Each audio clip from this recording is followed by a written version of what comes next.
Hey, salut, tire-toi une bûche. Pardon? Bah oui, prends-toi une chaise, rejoins-nous. On a des choses à te raconter. Bonjour, on est heureuse de vous retrouver pour un nouvel épisode de Tire-toi une bûche. Vous le savez, en québécois, c'est une invitation à s'asseoir pour bavarder. Je suis Cyrielle et j'ai vécu dans l'Ouest canadien où j'ai fait de très belles rencontres. Et moi, c'est Maryse, vous entendez mon accent, je suis de Montréal. Avec nos invités, on vous emmène au Canada pour découvrir toutes les richesses de notre beau pays.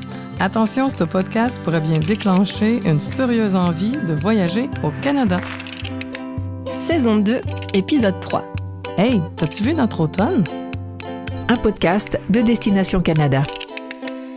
On ira où tu voudras, quand tu voudras. Tu connais la suite, Maryse? Oui, on s'aimera encore. Ben oui. En France, quand je parle de l'automne au Canada, on me cite tout le temps la chanson de Joe Dassin sur l'été indien. Mais attention, les belles couleurs automnales et l'été indien sont deux périodes différentes. On en parlera plus tard. En tout cas, l'automne au Canada, c'est le moment où l'on prépare l'hiver. C'est la saison des migrations animales, la période des récoltes et des festins à vivre directement sur place à la ferme. C'est la saison des soirées réconfortantes aussi, avec une boisson chaude autour du feu crépitant, ou le moment de se prélasser dans un bain chaud bouillonnant sur la terrasse du chalet avec vue sur la nature. On peut se cocooner ou se faire peur dans un décor grandiose pour Halloween. Pour notre best-of automnal au Canada, on embarque Joshua. Il est préposé au renseignement horticole au Jardin botanique de Montréal. Il nous parlera des couleurs flamboyantes. Et à la fin de l'épisode, on retrouve notre ami Sébastien qui nous parlera de l'automne pour les communautés autochtones et de ce que représente le 30 septembre pour les Premières Nations, les Métis et les Inuits. Raconte-nous, Maryse, c'est quoi pour toi l'automne au Canada? En automne au Canada, c'est la saison des couleurs, des feuilles qui tombent. C'est aussi la saison où on prend plaisir à se déguiser pour l'Halloween. Pas besoin de faire peur, tu peux choisir de te déguiser aux couleurs de ton super-héros favori. L'Halloween, c'est une fête très populaire au Canada. Les petits et les grands s'y préparent bien à l'avance. Les maisons, les commerces sont ultra décorés. Tout le monde s'approvisionne en friandises, en bonbons, tout en réfléchissant à un menu dédié, visuellement suggestif.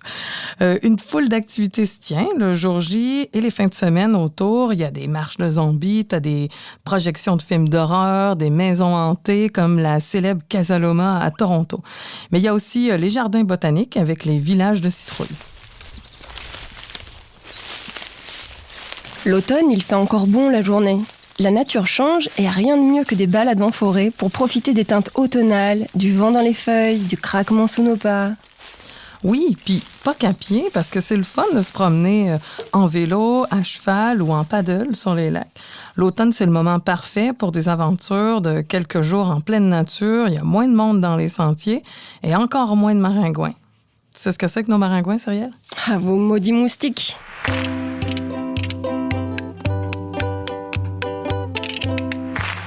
On commence avec notre quiz du jour et des questions pour toi, Cyrielle. Tout le monde sait que les Américains célèbrent Thanksgiving en novembre, mais qu'en est-il des Canadiens? Eh bien, ils ont un peu d'avance, Maryse. En même temps, c'est normal. Le Canada est plus au nord, donc les récoltes se font plus tôt. Et comme Thanksgiving fête les récoltes et l'abondance de l'année écoulée autour d'un grand festin, eh bien, au Canada, Thanksgiving, c'est le 2e lundi d'octobre. D'ailleurs, je me souviens que pour mon premier Thanksgiving, on était allé à Calgary retrouver des oncles et tantes en passant par Banff et Lake-Louise dans les Rocheuses.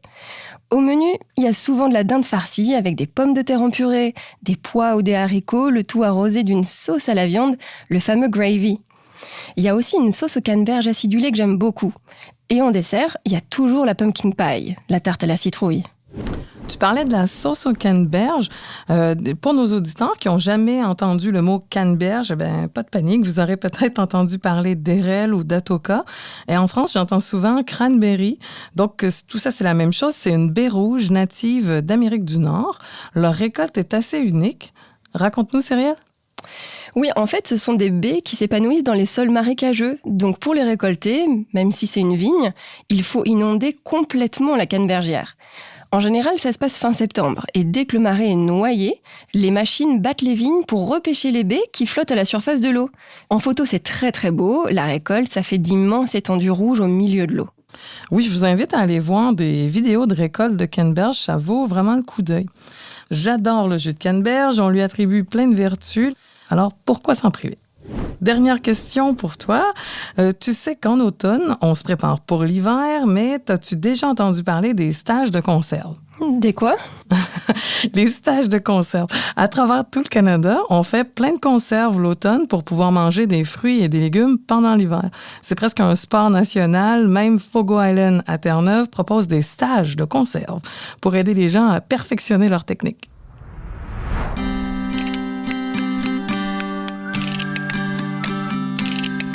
Le monde végétal change et se prépare lui aussi pour l'hiver. À l'automne, on est nombreux à s'extasier des couleurs chatoyantes que prennent les forêts, mais aussi les tourbières et même la toundra. Pour nous en parler, nous avons invité Joshua. Il est préposé au renseignement horticole au Jardin botanique de Montréal. Bonjour Joshua, comment ça va? Bonjour, ça va très bien, vous deux? Bien, merci. Super, merci. Alors, Joshua, raconte-nous d'où tu viens et qu'est-ce qui t'a amené à travailler pour le Jardin botanique de Montréal? Moi, je viens d'autour de Montréal. Dans le fond, moi, je viens de la Rive-Sud de Montréal. J'ai grandi toute ma vie vraiment à proximité avec les plantes, je dirais. Donc, moi, j'ai été en études botaniques et puis ensuite de ça, je suis rentrée au Jardin botanique de Montréal. Alors, tout le monde nous parle des couleurs automnales en les mélangeant avec l'été indien. Alors, est-ce que tu veux bien nous préciser la différence? Au lieu de dire été indien, maintenant, on dit un redoux automnal. Donc, redoux automnal, c'est beaucoup plus évocateur dans le sens qu'on se dit, bon, c'est un redoux, donc c'est un temps doux qui revient après un temps froid et ça a lieu en automne. Donc, redoux automnal, retour du temps doux en automne. Alors, c'est un événement qui n'a rien à voir, en fait, avec les couleurs des feuilles d'automne parce que le feuillage en automne va devenir, il va se parer de jaune, de rouge, d'orange. Et ça, c'est un phénomène qui a lieu année après année. Les feuilles vont toujours faire ça avant de tomber. Il n'y a aucune exception. Cependant, un redoux automnal, c'est un phénomène météorologique aléatoire. Donc, il peut avoir lieu 1 fois, 2 fois, même 3 fois en automne et il peut également ne pas avoir lieu du tout. Donc, vraiment, la seule connexion, je dirais, que les couleurs d'automne et que l'été indien, qu'on appelle maintenant redoux automnal, ont, c'est qu'ils ont lieu au même temps de l'année. C'est intéressant que tu parles des aiguilles parce que moi, j'ai vu une forêt dans l'Ouest canadien. C'était autour du lac Louise.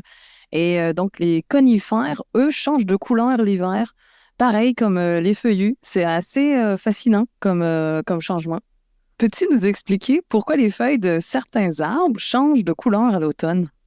Oui, tout à fait. Donc, les arbres qui changent de couleur à l'automne, on parle généralement des feuillus. Mais feuillus, dans le fond, on parle de tous les arbres qui ont des feuilles, je dirais, plates. Parce que quand on pense aux conifères, elles ont des aiguilles. Mais en fait, les aiguilles, c'est juste des feuilles qui ont une apparence différente puis qui ont des propriétés différentes. Mais là, on parle de feuillus, donc on parle de l'érable, on parle de l'orme, on parle de le peuplier, le cerisier, tous ces arbres-là.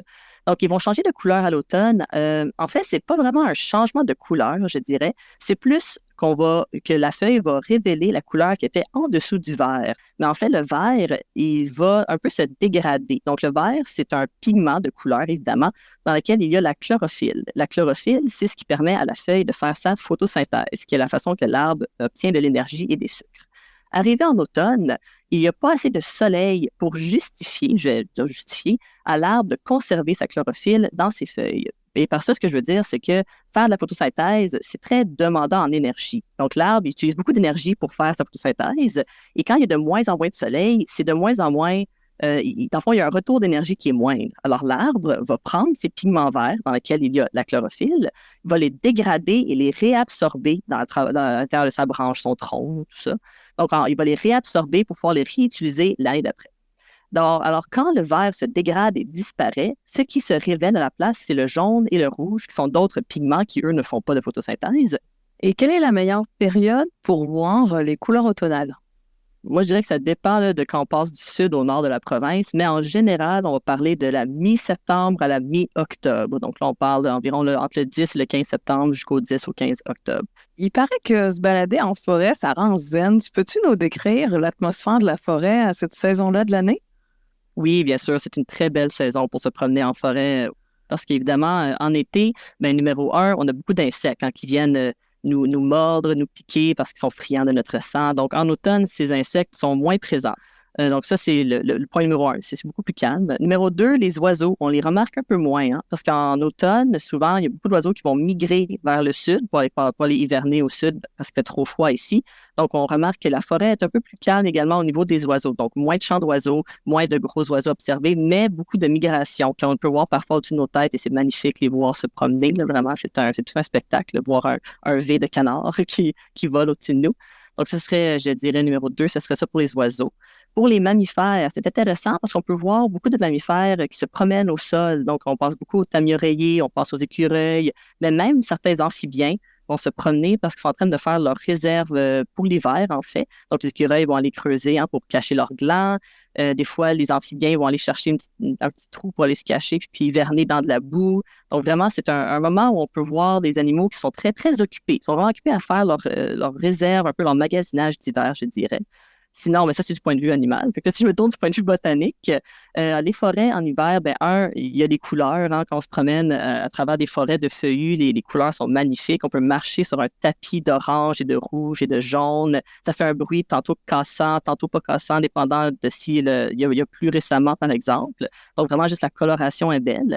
De plus, il y a plusieurs plantes qui vont avoir déjà perdu leurs feuilles. Souvent, c'est des plantes qu'on appelle de sous-bois parce qu'elles n'ont pas accès au soleil, donc ça tombe plus vite. Et donc, ça veut dire qu'on peut voir plus loin dans la forêt. Et quelque chose que moi, j'aime particulièrement, c'est qu'on peut voir beaucoup les fruits que les plantes ont fait durant l'été. Donc, en enlevant tout ce feuillage vert-là, on voit des baies rouges, rouges, bleutées, noires. On peut voir également les frondes qu'on appelle fertiles, des fougères. Moi, je trouve ça magnifique. C'est ces espèces de tiges qui, des fois, sont de couleur cannelle, qui font juste sortir du sol. C'est très beau. Et c'est un temps parfait pour observer les champignons. Merci beaucoup d'avoir partagé tout ça avec nous, Joshua. Mais ça fait plaisir.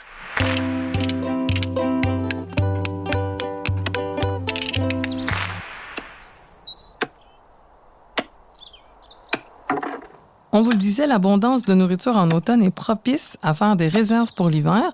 C'est aussi une saison propice pour observer les animaux dans leur environnement naturel parce qu'ils sont très actifs pour se nourrir avant de migrer ou d'hiberner. Toujours dans l'eau, vous pouvez observer à l'automne des millions de saumons effectuer leur remontée de rivière dans les cours d'eau. On appelle ça le Salmon Run. C'est le moment où ils quittent les eaux salées de l'océan pour frayer dans les eaux douces jusqu'à leur lieu de naissance. Les rivières sont saturées de saumons, qui sont d'ailleurs très rouges dans l'ouest canadien en Colombie-Britannique. Ça attire beaucoup d'ours qui y voient des proies faciles pour leur dernier festin avant d'hiberner. Et c'est donc aussi à l'automne, en septembre-octobre, qu'on observe le mieux les ours. On vous en a parlé dans notre première saison. Tu me fais penser aux ours polaires, Cyrielle. Comme leur cycle est inversé par rapport aux autres ours, en automne, ils sortent de leur jeûne estival et sont très actifs l'hiver. Vers la fin octobre, début novembre, ils sentent que la banquise se reforme puis ils se rassemblent pour leur premier festin. À l'inverse, il y en a d'autres qui fuient la banquise d'hiver. C'est le cas des caribous, qui effectuent la plus longue migration d'animaux terrestres dans le Grand Nord canadien. À l'automne, ils migrent de la côte arctique au nord pour rejoindre la toundra au sud. Au territoire du Nord-Ouest et au Yukon, vers la Dempster Highway, par exemple, ils sont plus de 160 000 caribous à défiler au pas de course. Et l'automne, c'est aussi le moment de lever les yeux au ciel pour voir passer les oiseaux migrateurs, et notamment les oies qui font beaucoup de bruit au-dessus de nos têtes. Si vous êtes amateur d'ornithologie, des milliers d'oiseaux viennent nicher dans les parcs de la Saskatchewan, par exemple, à tel point que ça lui a valu le surnom de province au ciel vivant.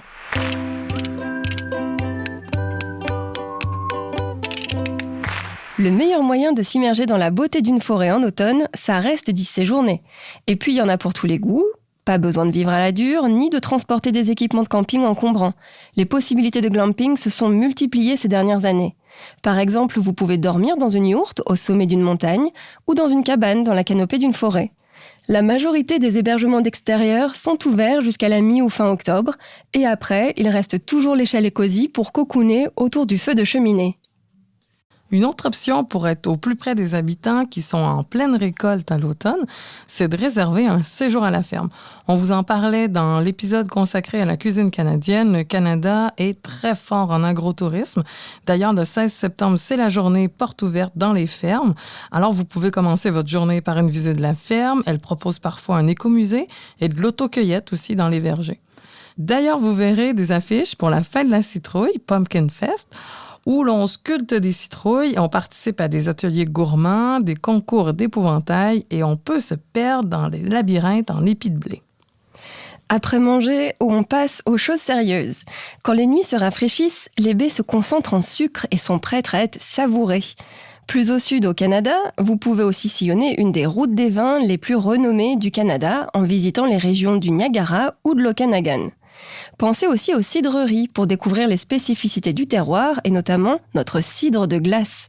En Ontario, vous en trouverez sur la route des pommes et des cidreries vers Collingwood, sur la baie Géorgienne.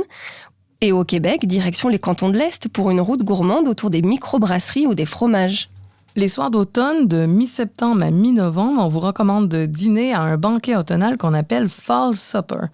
C'est souvent organisé dans les salles communales ou les églises rurales et ça consiste en un banquet convivial où l'on sert une cuisine familiale à de longues tablées. Celle de l'île du Prince-Édouard est la plus populaire au Canada atlantique.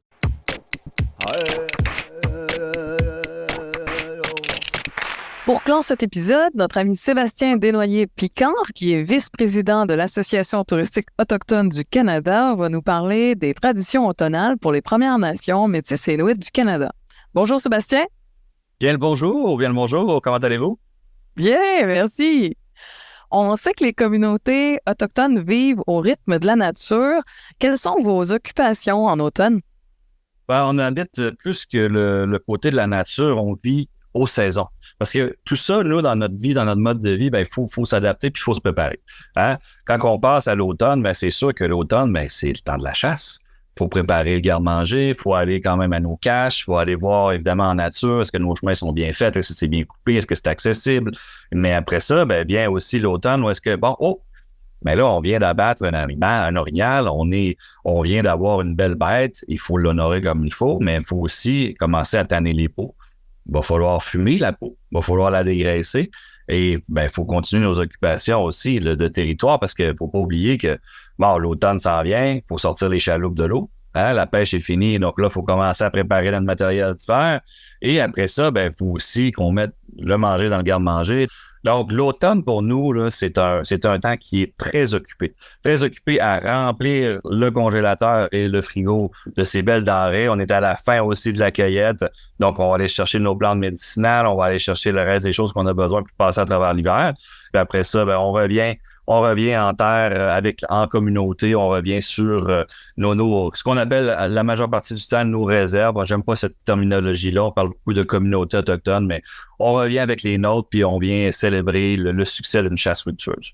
Sébastien, le fait que ce soit un moment très occupé l'automne, est-ce que c'est un bon moment pour venir rendre visite aux communautés autochtones? Toujours, parce que c'est pas tout le monde qui voyage sur les territoires. Les musées, ça reste ouvert à l'année longue. Vous avez des sites d'interprétation qui restent ouverts. Vous avez encore de magnifiques événements qui sont encore en cours. Il y a des powwows qui roulent jusqu'à la fin septembre. Donc, pour nous, c'est sûr qu'on veut vous avoir. On veut que vous veniez vivre de la culture autochtone. Et au cœur de l'automne, il y a aussi une date qui est importante, le 30 septembre, la journée nationale de la vérité et de la réconciliation. Est-ce que tu veux bien nous en dire un mot? Écoutez, depuis plusieurs années maintenant, on y pense de plus en plus et je pense qu'on s'est fait plusieurs alliés à travers tout ça. C'est la beauté maintenant de notre pays qui, je crois, comprennent mieux les enjeux des Autochtones et les enjeux dans lesquels on a eu à faire face, qui est les pensionnats indiens. Donc, on a une journée spécifique, vraiment la journée pour reconnaître les femmes qui ont été assassinées, battues, qui ont été non retrouvés, mais aussi les gens qui ont passé à travers les pensionnats. Donc, c'est la journée évidemment du gilet orange qu'on parle. Et pour nous, c'est une journée très significative parce que on vient supporter les familles et les gens qui sont dans le besoin mentalement et émotionnellement, qui ont eu dû à endurer les sévices des pensionnats indiens. Et quand on parle de pensionnats, ce sont des écoles qui avaient été formées par l'École catholique, gérées par l'École catholique, en fait gérées par le gouvernement du Canada, qui ont duré plus de 150 ans, qui le dernier a fermé en 1996, donc quand même assez récent, parce qu'ils trouvaient que nous, les Indiens, je veux dire autochtones évidemment de nos jours, ou amérindiens si vous le préférez, mais on n'était pas aptes à faire ce travail-là avec nos enfants. Donc c'est quand même triste de se dire ça. Bon, là, c'est bon de savoir qu'il y a eu des changements. En 2008, on a vu quand même la reconnaissance du génocide au Canada, qui étaient les pensionnats indiens. Donc, et c'est l'été dernier, on a eu aussi le pape qui est venu sur place faire des excuses publiques. Puis je pense qu'on est le bon outil en tourisme pour venir éduquer les gens à travers tout ça, puis venir parler. Et les gens qui font partie de nos expériences, ben, sont prêts, sont ouverts à en parler. C'est pas tout le monde, hein? Puis on espère que les gens viennent nous visiter en même temps et découvrir une facette du Canada qui peut-être est inconnue pour eux. Promis, Seb, on revient vite pour une immersion. Merci beaucoup. Merci, Seb. Le podcast Tire-toi une bûche est fini pour aujourd'hui. Merci pour votre écoute. On espère que cet épisode vous a plu. Visitez le site de l'Office de tourisme canadien, explorercanada.fr, pour planifier votre voyage au Canada. Et pour découvrir les activités en français au Canada, direction salutcanada.ca. Si vous avez aimé, abonnez-vous à notre podcast sur les plateformes comme Castbox et Apple Podcast et notez-le. Pour cette deuxième saison, continuez à nous laisser vos commentaires puis surtout, parlez-en autour de vous. Merci et à la prochaine.